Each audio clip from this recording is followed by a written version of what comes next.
Mesdames, Messieurs, bonjour. Bienvenue à la troisième séance du Salon financier. Présentation, Emmanuel Derial. Dans la deuxième séance, nous avons étudié l'entreprise individuelle et de la société en non collectif. Nous avons vu que l'entreprise individuelle a un seul propriétaire. Elle n'a pas de personnalité morale. Elle est simple. Pas de capital minimal exigé par la loi pour sa création. Sa durée de vie dépend entièrement de la vie de son propriétaire. Les responsabilités du propriétaire sont illimitées et elles sont généralement des micro-entreprises. Pour la société en non collectif, nous avons vu qu'elle est un élément de la société de personnes et elle peut se définir comme une organisation volontaire, que chaque associé est responsable des actes administratifs de ses associés s'inscrivant dans le cadre des affaires courantes de la société. Les associés sont responsables de toutes les dettes et les obligations de la société. Nous avons vu aussi que sa durée de vie est limitée par le décès d'un associé, la faillite ou tout événement rendant un associé inapte. Dans cette séance, nous allons continuer avec la société en commandite et la société en participation. Bonne écoute. Notez, la société en commandite comprend deux catégories d'associés. D'abord, le commandité ou gérant chargé de la gestion de la société et dont la responsabilité est illimitée envers les créanciers de la société. Et le commanditaire qui fournit à la société un apport financier ou en nature et dont la responsabilité se limite à son apport. Il doit y avoir au moins un gérant puisque cette catégorie d'associés doit assumer une responsabilité illimitée à l'égard des dettes de la société en commandite. Les autres associés, les commanditaires, n'ont aucune responsabilité au-delà de leur investissement. En général, la société en commandite est dirigée par les gérants. Les commanditaires ne veillent pas à la direction de l'entreprise, sauf lors de certaines décisions majeures convenues dans le contrat de la société. Maintenant, les terminologies. Société en commandite. Une société en commandite est une société de personnes constituée d'un ou plusieurs associés appelés commandités, chargés de la gestion de la société et responsables indéfiniment et solidairement des dettes de la société, et d'un ou plusieurs autres associés appelés commanditaires, qui fournissent un apport en argent ou en nature et dont la responsabilité à l'égard des dettes de la société se limite à leur apport dans cette dernière. Commandité. Dans une société en commandite, l'associé qui est chargé de la gestion de l'entreprise et ayant une responsabilité illimitée à l'égard des dettes de la société est le commandité. Commanditaire. C'est un associé dont sa responsabilité est limitée à l'égard des dettes de la société et n'intervient pas généralement dans la gestion de l'entreprise. Passons aux avantages d'une société en commandite. De même, pour une société en non collectif, une société en commandite mobilise de compétences.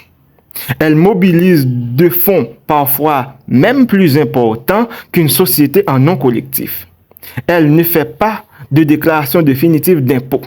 Mais à titre de rappel, pour Haïti, déclaration définitive d'impôt base bénéfice réel à partir du chiffre d'affaires supérieur ou égal à 2,5 millions de gouttes. Il y a aussi un avantage spécifique pour le commanditaire, du fait que sa responsabilité par rapport aux dettes de la société est limitée, etc. Maintenant, les inconvénients. Durée de vie limitée. La responsabilité du commandité est illimitée. Elle est moins protégée, etc. Passons aux caractéristiques de la société en commandite. Un contrat de société, durée de vie limitée, pas d'impôt sur le revenu de la société, la responsabilité du commandité est illimitée, se faire immatriculer, etc. Remarque. L'une des différences la plus remarquante entre une société en non collectif et une société en commandite est l'absence de la responsabilité conjointe et solidaire, sauf si la société compte plusieurs commandités. La responsabilité est alors conjointe et solidaire entre les commandités. Maintenant, ce que vous devez savoir de la société en commandite. Elle est composée de deux catégories de personnes, l'une commanditée et l'autre commanditaire. Le commanditaire est responsable de la gestion de la société et sa responsabilité est illimitée. Tandis que le commanditaire est responsable de donner son apport en nature ou en espèces à la société et sa responsabilité est limitée. À présent, la société en participation. La société en participation a pour but la participation à un projet commun dans lequel chaque associé peut investir une somme d'argent.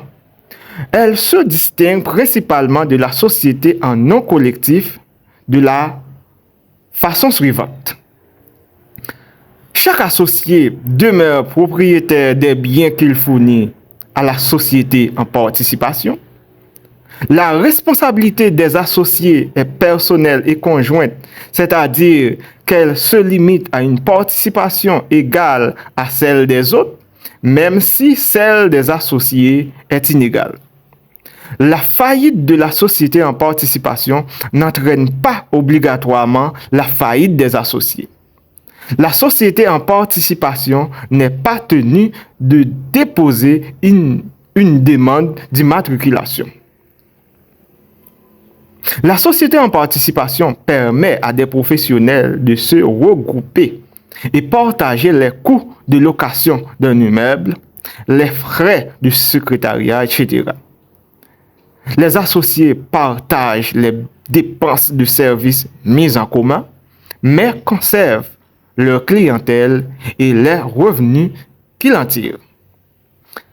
Faisons une étude de cas pour l'explication d'une société en participation. Considérons 5 médecins amis de spécialités différentes. Chacun d'entre eux décide d'ouvrir sa clinique avec une façade attrayante et un minimum de structures administratives. Mais personne d'entre eux n'est capable de se payer un tel prix pour son projet personnel. Ils décident alors de louer en commun un immeuble, de payer une secrétaire, de payer un agent de sécurité, de payer une ménagère, etc. Chacun d'entre eux installe sa clinique dans l'immeuble.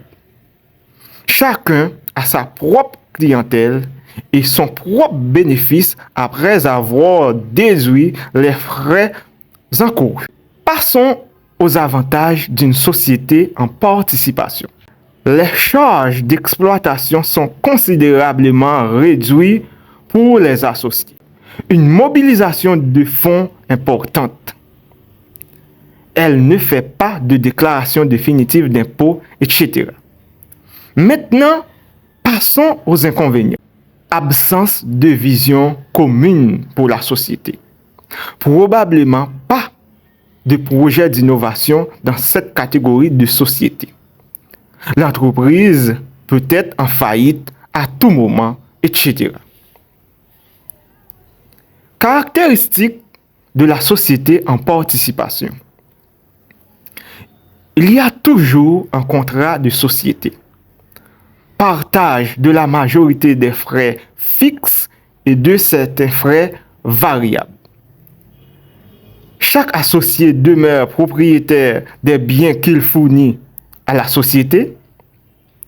La faillite de la société n'entraîne pas obligatoirement la faillite des associés. Elle n'a pas besoin de faire s'immatriculer. Notez bien,